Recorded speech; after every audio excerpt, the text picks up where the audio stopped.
एक अंकीचा गुणाकार शिकवला. एक अंकी गुणिले एक अंकी गुणिले एक अंकी गुणिले एक अंकी हा गुणाकार आपण शिकलेलो.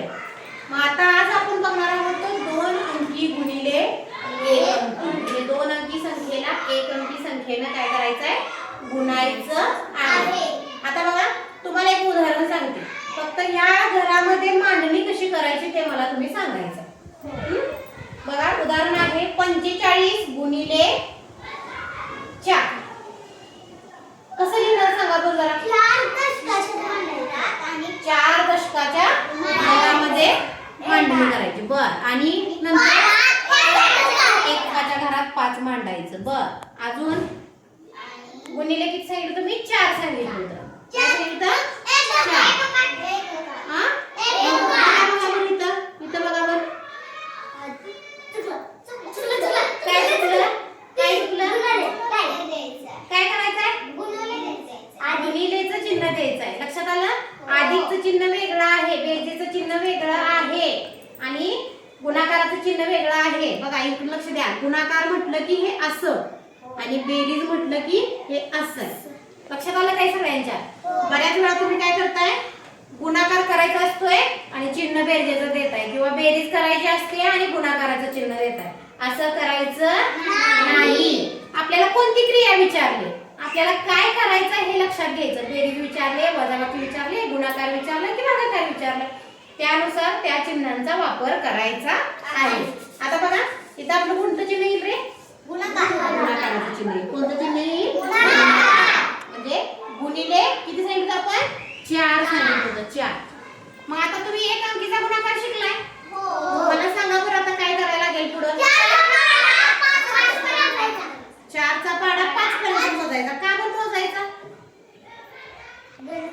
काय गणित सोडवायचं, गुणाकार करायचा. आपल्याला काय करायचंय, ह्या 45ला 4 ने गुणायचंय. मग आपल्याला काय करावं लागेल, सुरुवातीला एक एक एक एक संख्या, एक एक घर आपल्याला पुढं जावं लागेल. मग आपण सुरुवात करताना कुठून करणार, एककाकडून करणार.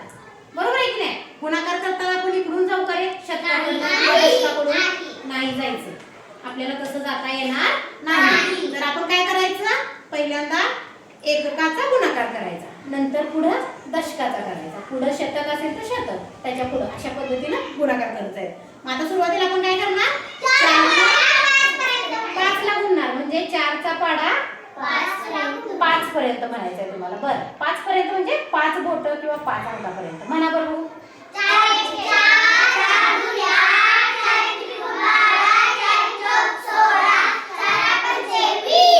किती आलं, 20. मग मी काय केलं इथं, आता इथं 20 मांडले. काय करायचं मग, आणि एककात शून्य मांडायचं. अगदी बरोबर. काय करायला लागेल आपल्याला, इथं शून्य मांडावं लागेल आणि वर इथं 2 घ्यावं लागेल. मग मला सांगा हे 2 इथं का घेतलं रे, आपण इथं का घेतलं दशकामध्ये, इथं चाललं नसतं का ते, एककामध्ये चाल. आता एककाचा गुणाकार केलाय म्हटल्यावर एककातच पाहिजे ना ते. कुठं जाईल ते, का गेलं तिथं, कारण का 2 हे काय आहे, दशक आहे. काय आहे, दशक आहे. म्हणजे बघा आपण शाळा सुटल्यानंतर घरी कुणाच्या जातो का, कुणाच्या घरी जातो आपण, आपापल्या घरी जातो. मग मला सांगा ह्या एककाच्या घरातलं दशक आहे, त्याने एककाच्या घरात राहून चालेल का, नाही. त्याचं घर कोणतं आहे, दशक. तो कुठे जाईल, दशकाच्याच घरी जाईल. म्हणजे कोणताही अंक मांडत असताना तो कोणत्या स्थानावर आहे हे लक्षात घेऊन तिथंच मांडायचा. लक्षात आलं का.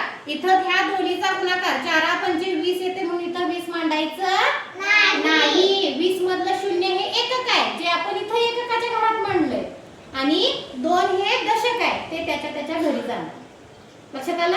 आता पुढे काय करता येईल आपल्याला, पुढे काय करायचं सांगा बरं.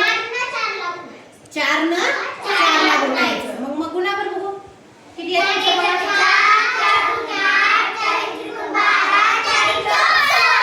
मग बरोबर 16 आलं. आता मी काय करते, इथं 16 मानते.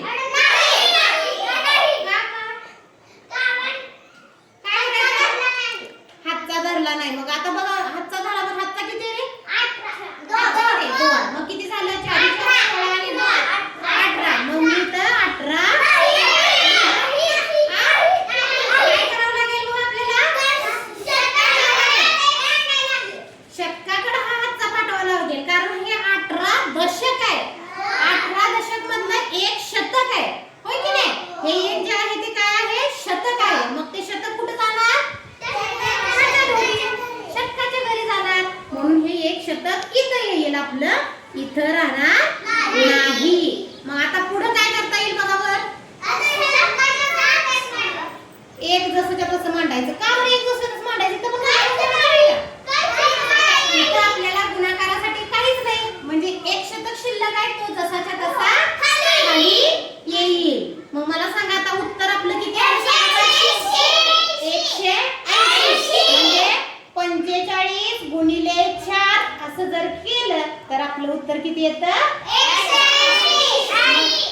80 म्हणजे तुम्हाला आता गुणाकार समजला सगळ्यांना?